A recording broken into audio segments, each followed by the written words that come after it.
Are we good? Okay. Sorry. Oh, sorry about that. All right. So, welcome to WASA Distance Education.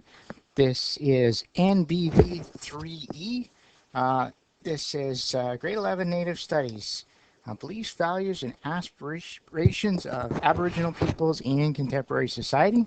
My name's Pete, and I'm your teacher. So, welcome to our class. Well, we've gotten to the end of the first week of our 9-week program, so that's a good deal.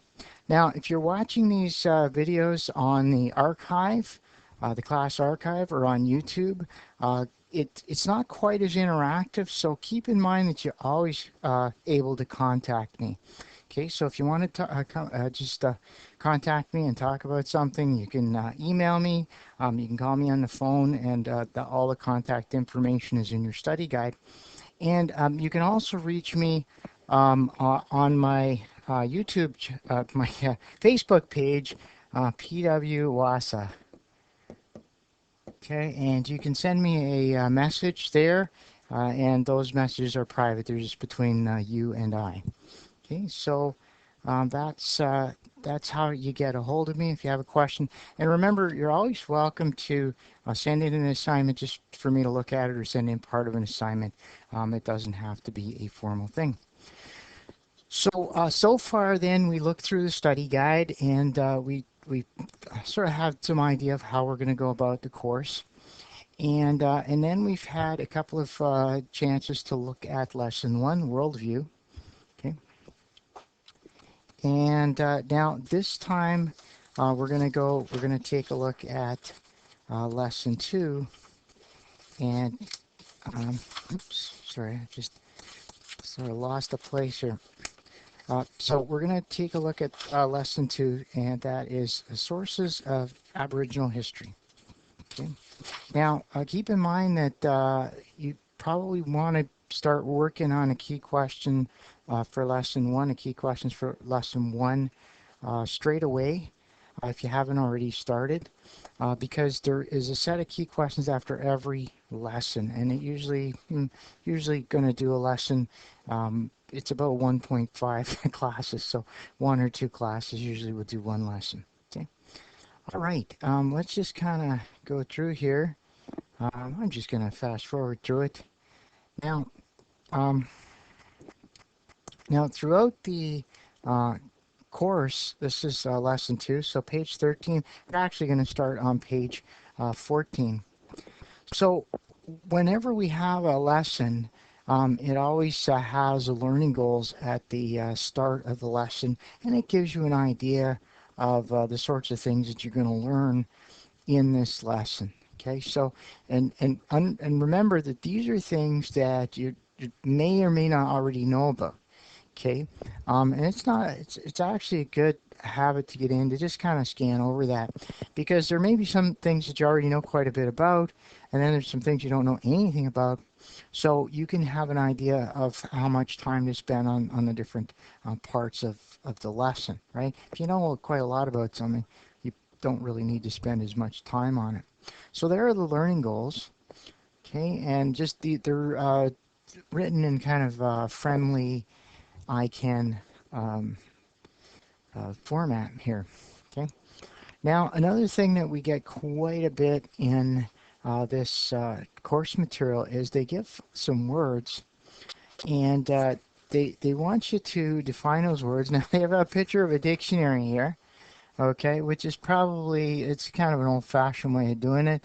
Um, I think the modern way to do it is Google, right? And, and you can actually find these on Google. The way to find a word on Google, the definition of it is you go to Google, so google.ca, because we're in Canada, right? You go to google.ca, and then you type in define and a colon like that, which is exactly the way that's written, and then the word you want to define, ASSIMILATE. And so it does a very specific type of search for you. on the definition. So you don't have to worry about, because what happened the other day when I just typed it into this regular search engine, it pulled up a whole bunch of other things that really we weren't interested in. We just wanted the definition. So that's how you get a definition in Google, but you actually have to be in on the Google page. So first go to google.ca, then you type define, and you'll get the definition right at the top. And the nice thing about this is if you have a bunch of words to define, you just go back once you've got your definition for the first one.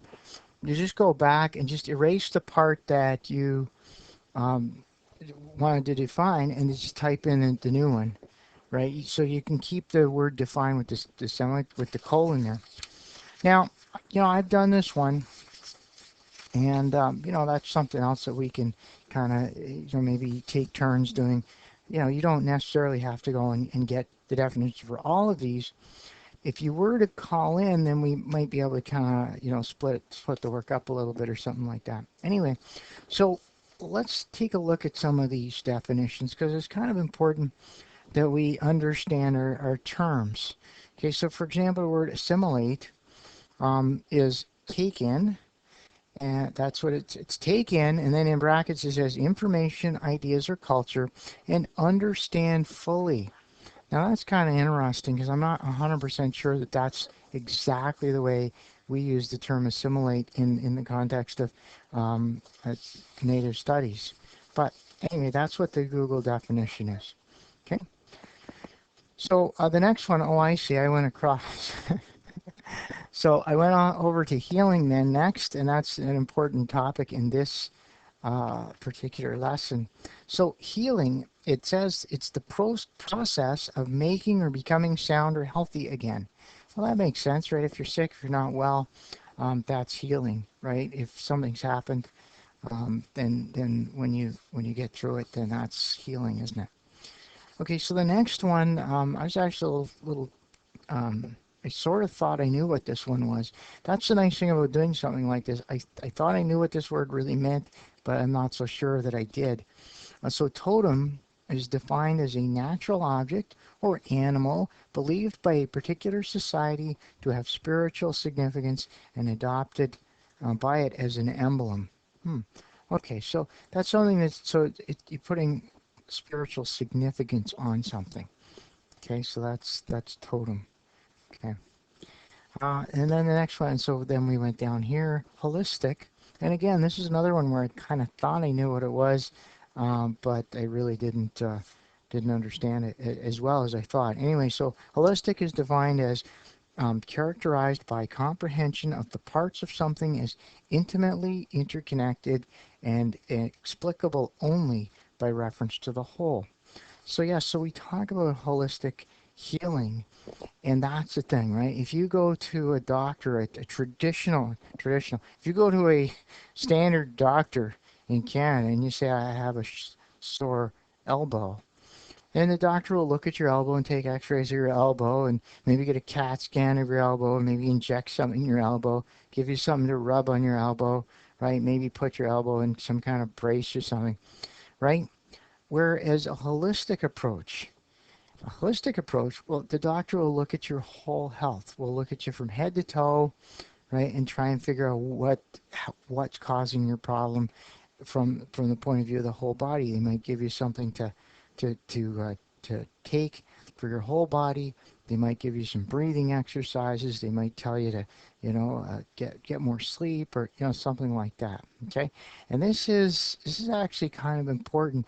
I know I've gone through that sort of thing where I had a pain in my back, and really it really wasn't my back that was causing the problem, right? It was something else, right? So that's where the holistic medicine comes in, and and holistic can also apply to other things, right? It can apply to our our relationship with, say, the nature or the environment, right? Where we really have to look at the whole thing as being interconnected, right? Just because say somebody wants to build a mine somewhere, and they're gonna put their chemicals that they use to extract the product in a pond, right? And they're gonna contain that, right? Well, if you kind of look at nature as a holistic thing, You might think, well, that water, it's not going to stay in the pond, right?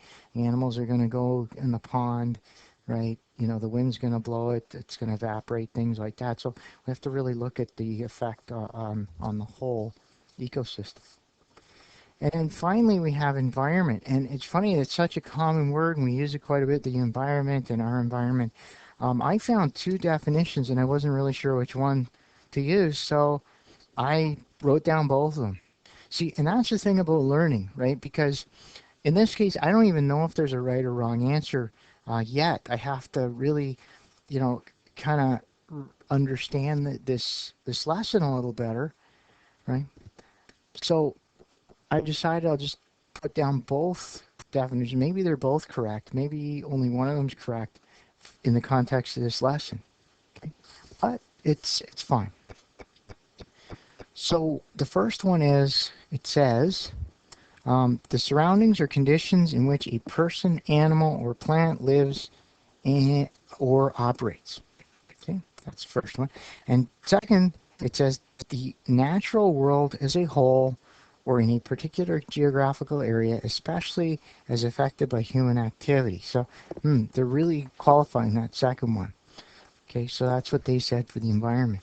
Okay, so they'll give you these exercises to do throughout the course material, and it is a good idea to spend, maybe this takes 5 minutes, especially if you're sitting at a computer and you just cut and paste the definitions right into. I used a table in Word, and if you want, I can even put I can put this up on our Facebook page, or I can send you a template that I use. It's just a 2-column table in Word. It makes it really easy. You type the words that you need on the left-hand side, and then you can cut and paste the definitions onto the right-hand side, and it's all lined up really nicely when you're finished. So those are the definitions we want to look at. And remember, the topic of this lesson is sources of Aboriginal history. Okay, so that's kind of what's guiding us. Now it's saying read pages 28 to 30 in your text. Okay, and we're going to go do that right now. Again, I don't know if you have the textbook or not, so I prepared a slide here that has pages 28 to 30 in it. Let's see here. Let's see if I can find it. Okay, I'm just going to save this for a sec because I made some changes to it. Okay, now, did I...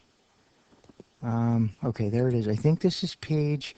And I have to apologize because it's not entirely straight, and you can't see it all in one go. But we'll make best, make the best of it. Okay, and I'm really sorry it's not straight. I just very difficult to kind of get this put together. So it says health and Aboriginal worldviews. Actually, you know what? I can make this straight at least. I know I can do that. All right, let me try this. Look at that. No? Maybe? Maybe not. Okay, well, it's letting me... is that straighter? I don't know if I made it straighter or not. Okay.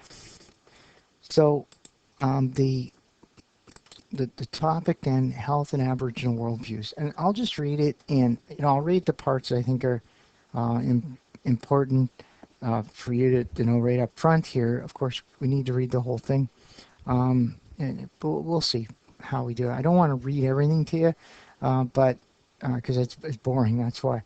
But there's parts of it that we really need to have in order to understand. So it says First Nations, Métis, and Inuit people have perspectives on health that are often different from beliefs in which health is classified as physical or mental and illnesses are treated separately. Now, just before we go on, if you think about that worldview, and you're an Aboriginal person who goes to an Ontario medical school educated doctor who doesn't have that worldview, the same worldview as you, right? They're going to be looking at your sore elbow, and that's it, right? Whereas you will expect them to look at the whole person. Okay? So it already sets up a disconnect between the two worldviews. All right, so continuing on, and this is on page 28 of the text. So if you have the text, you can follow along. Although there are diverse approaches to health and healing in First Nations, Métis, and Inuit communities, also evident is a common worldview that health and healing are to be approached from a holistic perspective. There's that word, holistic, and that's what we're talking about. Okay. In order for good health to be achieved, an individual must balance their physical, mental, emotional, and spiritual sides. The diagram below shows an Ojibwe-based approach to the four sacred medicines, which are viewed as essential to all aspects of health. All aspects of health. Okay, so now that's interesting, because then I have to ask if that means physical health, spiritual health, mental health, right? And this is important. Let's take a look at what the and I can't fit the whole thing in here, but we'll do our best. Okay, so so this is the medicine wheel, and we notice the medicine wheel is oriented in this way, and as I understand it, this is the correct way to do it. Okay, so sometimes you'll see the medicine wheel sort of tilted sideways so that the lines are straight up and down. Okay, and I believe that that's not the traditional way of doing it. So anyway, north. So at the top we have north, and it says sacred medicine, sweetgrass. Okay. Now sweetgrass has been in the news. I think some I know students have had some difficulty with school where they smudge, and then they go in and people are smelling them and accusing them of all sorts of untrue things. Anyway, so let's see what it says here. It says sweetgrass is a perennial grass that is found growing wild in very few places. It has a sweet-smelling fragrance that stays with the grass forever. In the Ojibwe culture, sweetgrass is considered sacred, and it plays an important part in sacred ceremonies. The grass is made into braids. Once the braids are dried, they can be burnt to produce a calming and soothing effect on the user. So, calming and soothing. Okay, so there we go. Okay, so that was north.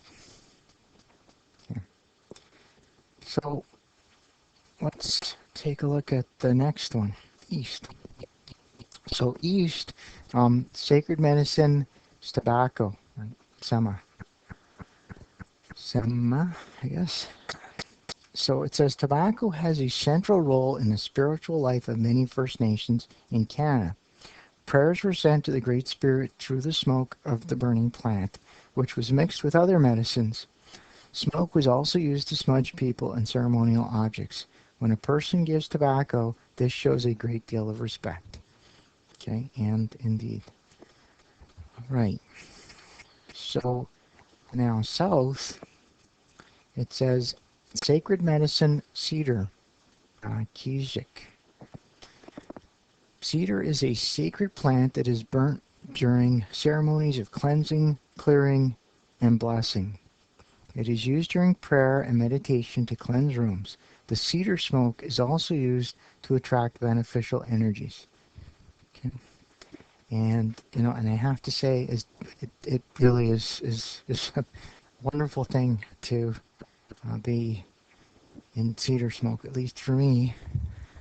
All right, and west, sacred medicine, sage. Okay, I can.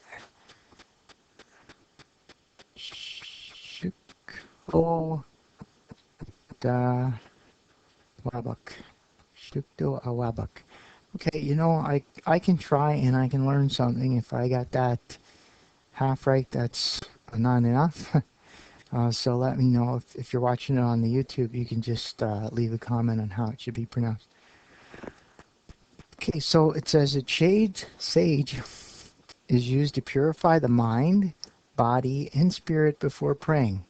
It can also be used to purify sacred items such as eagle feathers and pipes. A person can put a small amount of sage in a medicine pouch to ensure personal and spiritual safety. Sage is used for purification, cleansing, wisdom, and healing. Sage is also known as the woman's medicine. Okay, so now they kind of present that without really saying much about it. So it would be interesting to know a little bit more about that. And that's where this is something. If you find something within the course that intrigues you, it's fine to go off and look at it and even bring it to my attention. So I'd be curious to know a bit more about something like that. Okay, so anything you find, I'd really appreciate it, because this is, as the teacher in this course, really, my job is really just to kind of steer us through the course material, not necessarily to know everything about it. I'm learning. Okay. Every time I teach anything, I learn.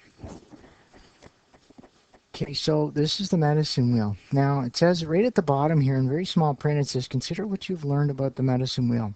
How does this diagram of the 4 sacred medicines reflect the meanings behind the medicine wheel?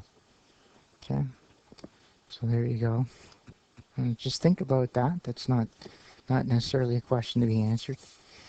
Okay.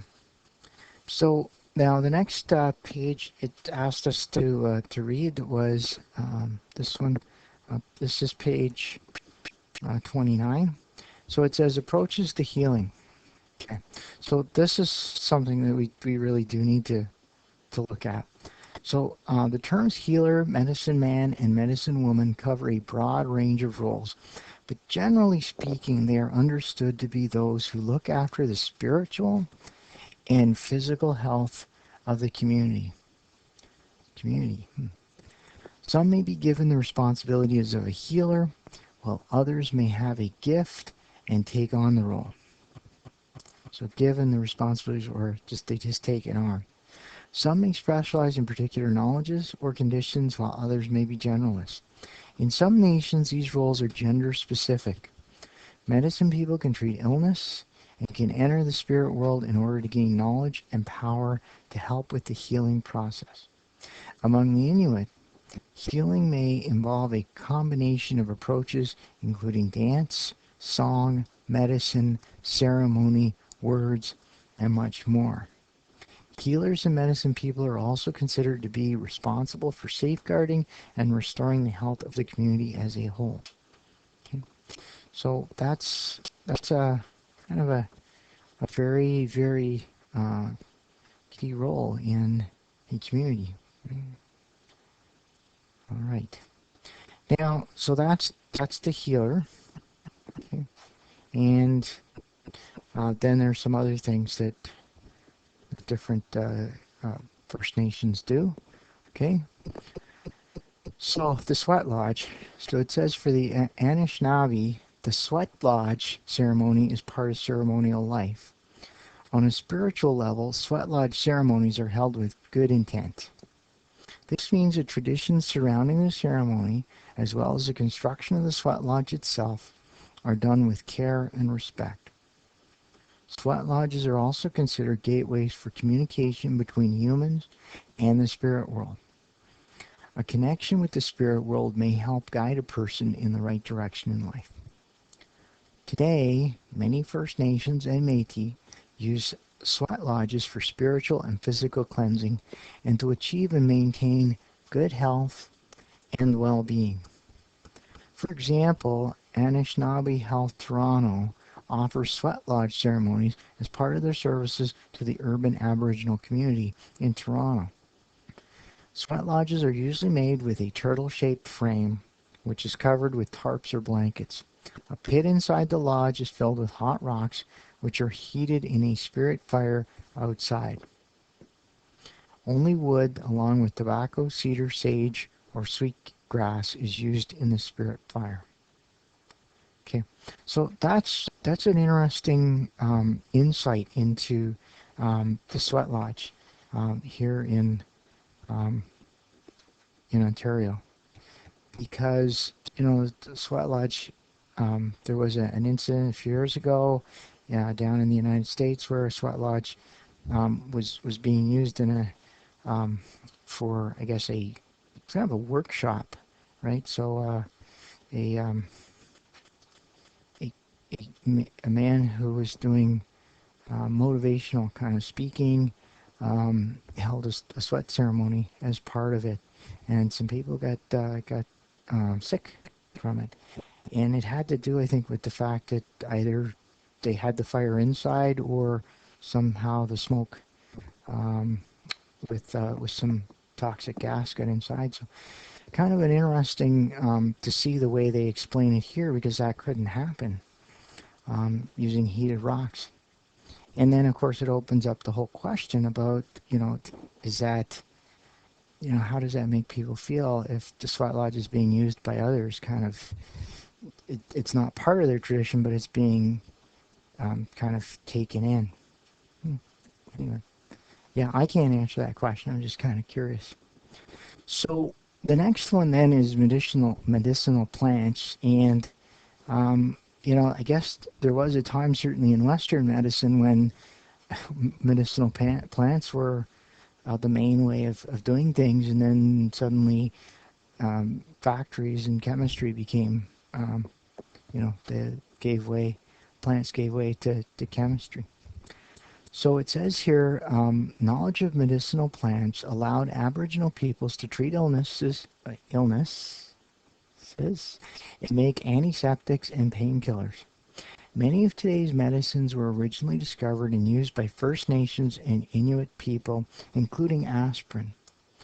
Nations who lived in areas where willow trees grew used willow bark to treat pain and other ailments. Willow bark contains salicin, one of the principal ingredients in aspirin. First Nations and Inuit people were also open to sharing their knowledge with newly arrived European explorers, traders, and settlers. Those who accepted the help offered by First Nations medicine people were much more likely to recover. It should be noted that the tobacco described in the diagram on page 28 is locally grown for ceremonial use and is different from the tobacco used to make cigarettes. Commercial tobacco is processed and has chemical additives. Many Aboriginal people are working to educate others about the differences and hazards of commercial tobacco. Indeed. Okay, so that's an important thing, right? Because, if someone, a young person, is thinking about smoking, or if they've taken up smoking, right, it's pretty tough to say, well, it's bad for you when it's actually used as part of your ceremonies, right? So, but this is the explanation, right? When it's used in a ceremony, it has a meaning, okay? And in some cases it's grown specifically for that use. Okay. All right. Now I don't know if that's, but again, that's another question I have, because I've seen commercial tobacco used for ceremonies, but I don't know if that was if that's common or not. Okay, and so now the next one. So they asked us to read a few pages, and this is going to be peer leaders spread message of the traditional way. So that's going to be page 30, and that's the last page they asked us to read in this group. So this is actually an article, and it's probably worth reading. Yeah, interesting. Okay, yeah, I think we can read this one. I don't want to read the whole thing to you, but you don't have the textbook, so this this will at least help you if you don't have the textbook available. So this is a while ago, 2006. This summer, 8 peer leaders employed by the Youth Action Alliance of Manitoulin, man, set out on a canoe excursion through the North Channel to raise awareness of tobacco misuse and to encourage First Nation communities to return to traditional tobacco use. The man participants ranged in age from 14 to 18. Okay. So this is what they were going to. They So it gives you some background on the participants, and they talk about helping First Nations realize the dangers of smoking and chewing tobacco, right? And let's see. They spoke about the basics of tobacco, such as how to use it, what it looks like, and that you hold it in your left hand because it's closest to your heart. Interesting. They talked about how the Creator gave us tobacco, and we need to understand that tobacco is our link to the Creator. That's our way to make an offering and to be thankful for this wonderful life that we have.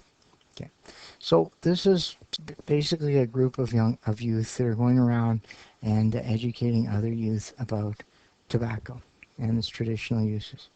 Okay, so that's the article. Okay.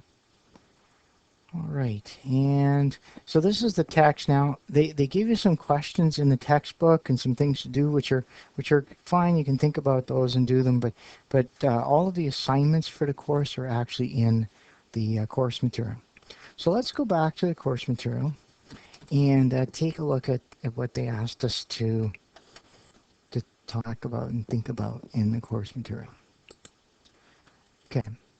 So it says here, throughout this lesson, you will come to understand how traditional and contemporary beliefs and values of Aboriginal cultures influence present-day activities and behaviors. Specifically, you will come to appreciate and understand aspects of the environment and customs, both inside and outside of Aboriginal communities. Relationships within Aboriginal communities are important. Therefore, you will explore the various roles, links to the land, and values that exist within Aboriginal communities. You will also come to appreciate the similarities and differences in practices, behaviors, beliefs, and symbols that exist between other Aboriginal cultures. Okay, so for example, I think it was yesterday, I kind of took the course material to task a little bit because he said most Aboriginal people practice or follow the 7 teachings. And I was thinking about that because in my experience, again, my worldview, I've been to a lot of Aboriginal communities in Ontario, and what I see are communities that follow Christian traditions, right? And so I was a little concerned that they had maybe using the word most was a little too broad.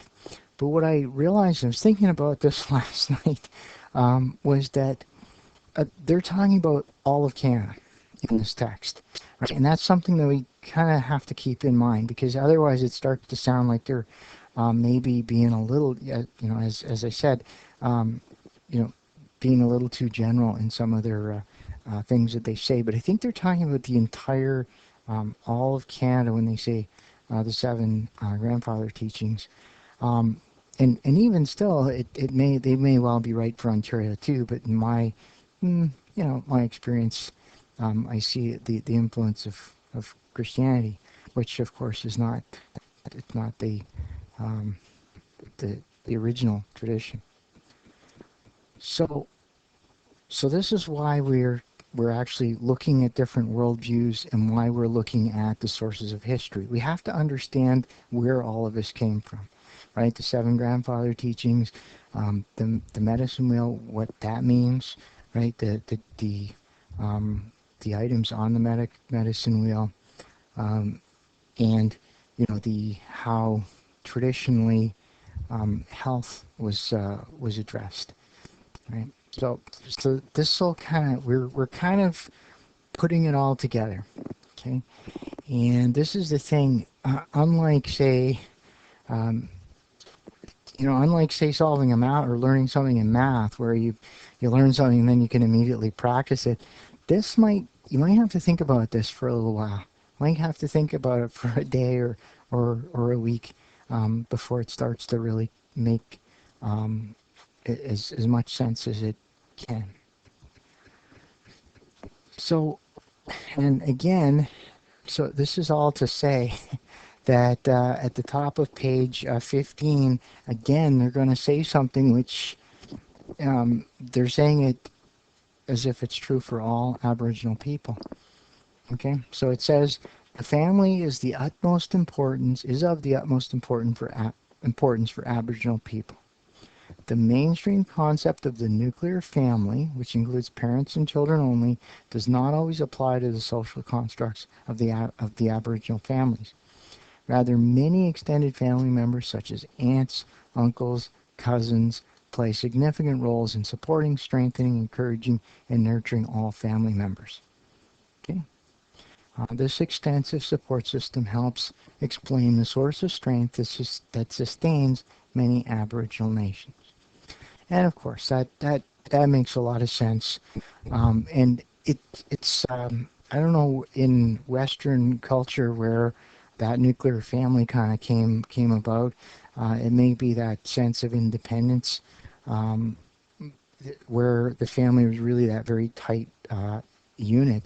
But in a lot of cultures, the extended family um, plays a huge role. And basically, in these extended families, when you have that, one of the things is there's really no such thing as an orphan, right? Because that child is always going to have family, lots and lots of family, right? Even if something happens to their immediate family or one of their immediate family members. So, and of course, there's lots of eyes and hands to help that child grow and develop. So it says here historically, and this is, by the way, just get explain where we are, page 15 of Unit 1, Lesson 2. So it says historically, the extended family was a basic unit of survival in First Nation societies. It would have been impossible to subsist on the land without everybody working together. Every member of the family had an important role to fulfill, and everyone was expected to contribute to the general welfare of the family. Often, family needs were put ahead of individual desires. Young mothers and fathers were often busy securing and preparing food. Parenting was traditionally undertaken by members of the extended family. Children also learned from other members of the community with special skills, such as traditional plant knowledge or artistic abilities. The education of children was both a family and a community responsibility. Okay, so that's a powerful idea, that a child can learn from someone that they admire, someone that they respect, right? And it doesn't necessarily have to be an immediate family member, right? And it's really um, kind of a cool thing. All right, so.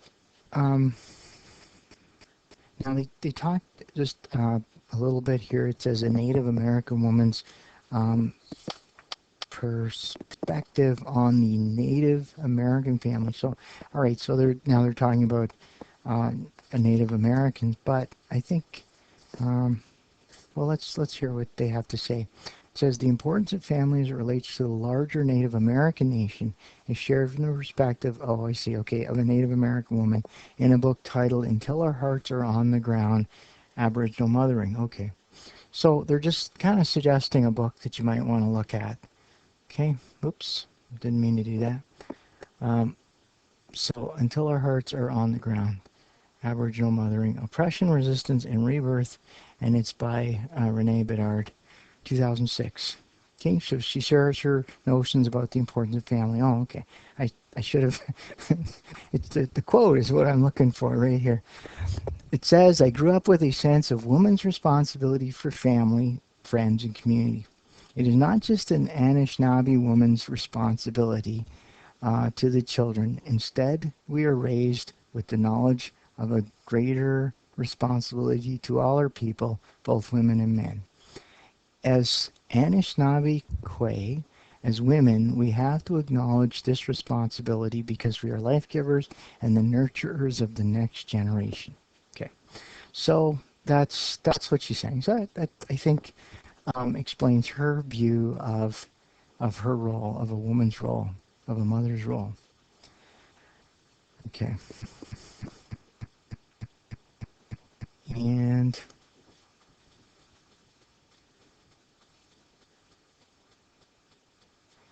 Okay. And then they talk about this, and again, they're using the term Native American extended family. And then they go on to say, this is at the bottom of page 15, some contemporary families may be very different from the traditional notion of First Nations families. Single parents, divorces, separations, teenage parents, same-sex parents, and interracial marriages are part of contemporary First Nations family landscape, just as they are in non-Aboriginal families. However, the overall concept of the large network of extended family support remains. Okay, and that's, I think that we see there the worldview, right? So the worldview in modern times might be very different, and so the idea of the family, the traditional family, might have changed a bit or a lot in some communities. Okay, all right. So here are the support questions, and this is we're on page 16 of the course material. And the support question, and again, this is something for you to think about, maybe write down some notes, but you don't have to hand this in. Okay, it is good to do the support questions. You'll get the most out of the course if you do it, and you'll learn. So question one, how does having an extended family play a role in your identity? Okay, so again, we're asking you, because we're studying worldview and because we're studying history, we're starting kind of with you, with the individual. Okay, so you kind of look at your own experiences, and then you're going to look around you. Okay, so how does having an extended family play a role in your identity? Okay, do you interact with your extended family? See, one of the things that can happen if you move away from your community, then you may or may not lose some of those connections to your extended family, right? It sometimes gets very difficult. If you go to school in another town, another community, if you go somewhere, it can be very difficult, right? Or maybe members of your extended family moved away, right? So that's where, it's be interesting to hear different perspectives on that, right? I have a fairly extended family, and it's interesting because for me, my close family, we weren't very close at all. Not at all. Okay. I hear about students who go to boarding school and they're lonely and they're sad and everything. I went to boarding school and I had a blast because I actually had more people to talk to and more friends at boarding school. Um, so so my extended family really didn't really play. I mean, I liked um, I liked visiting them and whatever, but really had very little influence on anything to do with my identity. So that's, but that's my personal history. Okay, and I think a lot of people um, really value their extended families, and in some cases, the extended family actually had a very big role in raising them. Okay, so so that's the first question. So, if you were going to answer that question, I would think a paragraph, maybe 5 sentences would probably be a good way. If you found that an easy question to answer, then you could write and write, and you could really write as much as you want on that. But if you just wanted to get it done, maybe think of a few points. How does having an extended family play a role in your identity? Maybe 3 points, 5 points, something like that. Write some point form notes, and then mix that into a paragraph. Okay, that's how you would do it. You just do point form notes to get the ideas you want, and then sort of look them over, and maybe um, some of the weaker ideas, maybe not include them. And if you have too many weak ideas, you then try and get a stronger one. Once you're happy with your list, your point form notes, then you make a topic sentence. Then you kind of put your point form notes into whatever organization you can see, and then you wrap it up with a concluding sentence.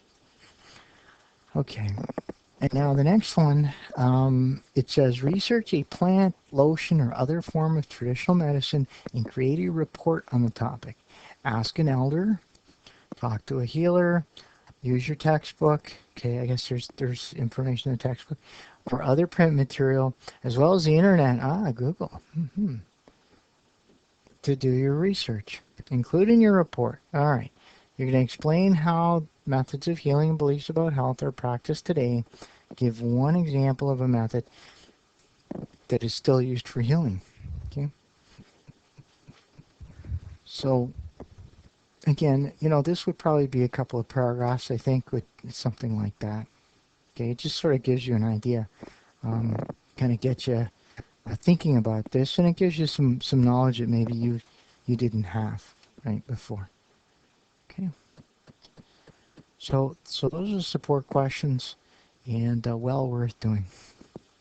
So let's take a look at the next bit here, and it's challenges to Aboriginal worldviews. Now we're not going to get very far here because the class is almost over, but let's just start anyway a little bit, and let's take a look at it's page 31 to page 34 in the textbook. So I have those pages here. I'm going to post these pages on my Facebook, and so PW Wasa, and you'll be able to get those and read them. Okay, so that's 30. Let's see if I can. Okay, now if I turn the page and we're out of pages, don't worry because I do have them. They just might not all be in this document quite yet. Okay, lock. You just have to lock this in place so it doesn't move while you're trying to write on it. Okay, so this is page 31 from your text, and it says challenges to Aboriginal worldviews. Okay, so this is really important because we talk about history. This is where it starts to really change for Aboriginal people. So it says First Nations and Inuit people have been living in what is now called North America since time immemorial. Well, we actually know how long that was, but we have a better idea. It's a very long time. Contact with Europeans came to First Nations and Inuit people across Canada at different times and in different ways. Early relationships were often reciprocal. Okay, trade was welcomed, languages were learned, and new technology was explored by both sides. The timeline on this page shows only a few of the recorded encounters that took place. Trade and settlement by Europeans and the introduction of unfamiliar technology, religious beliefs, customs, and attitudes would have profound effects on the worldviews of First Nations, Métis, and Inuit people in North America. Some of those effects are still evident today. And again, I said we can challenge the course material. When it says some, I say maybe a lot, but maybe it's only some. So here's a list. What they said was this kind of a sort of a brief list of contacts between Europeans and Aboriginal peoples in North America. And these are the documented ones. So 10th century possible Viking settlement in what is now Newfoundland. So is it possible that the Vikings interacted with the Aboriginal people in Newfoundland? See, I've never even I've heard all about Viking settlements in Newfoundland, but I've never heard anyone talk about possible contact with Aboriginal people.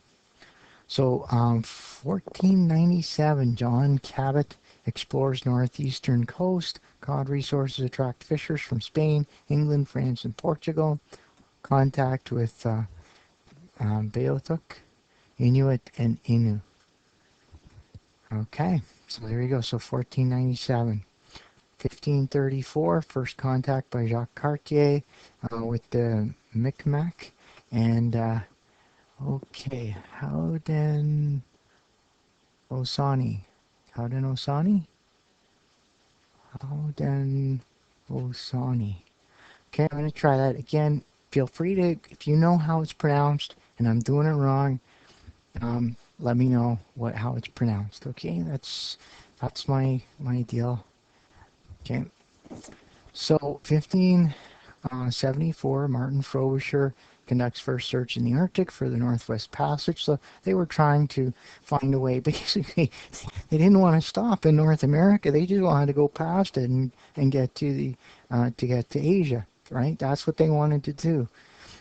1604 to 1607, so Samuel de Champlain in Acadia in contact with the Micmac and Mal has Malasite. And then 1608, Champlain establishes Quebec settlement contact with Montagnais, Innu, Wendat, and Algonquin for trade and settlement began. Okay, so it so far seems pretty okay, right? And then 1609, Henry Hudson of the Dutch India Company arrives in Hudson River, which is Manhattan, followed by more Dutch and German settlers. Okay, so 1626, arrival of the first Jesuits, including Father Brebeth at the shores of Lake Huron. Okay, and then 1742, so La Vérendrye extends his explorations as far as Manitoba. Interesting that. Okay. And then, okay, so they give all sorts of, they give some more, Franklin, which Franklin Expedition's been in the news lately. The Canadian Pacific Railroad is a big highlight. And then in the early 1900s, we had missionaries, traders, whalers, and RCMP in the north. And then 1753, Canadian federal government becomes more active in the north. And of course, why is that? Well, and it's ongoing today. Part of the reason why Canada wants to be active in the north is that there's resources in the north, and the only way that Canada can stake a claim to those resources is if we have citizens living, stake a claim to those lands, is that we demonstrate that it's Canada and Canadians are living there. So that's one of the reasons why they want to be as far north as possible. Okay, well, I think we better wrap it up here. We'll come back and explore this some more on Monday. Now, remember, we only have 4 classes a week, so we've already had our 4 classes, so our next class will be Monday, and so then we have 4 classes next week. So tomorrow's Friday, no class. Be a good time to get started on your key questions if you haven't already. Try to find that textbook. And if you have any questions, I'll be in the office most of the day tomorrow, and you're welcome. I encourage you to contact me. All right. So let's leave it there for tonight, and we'll see you on Monday. Bye now.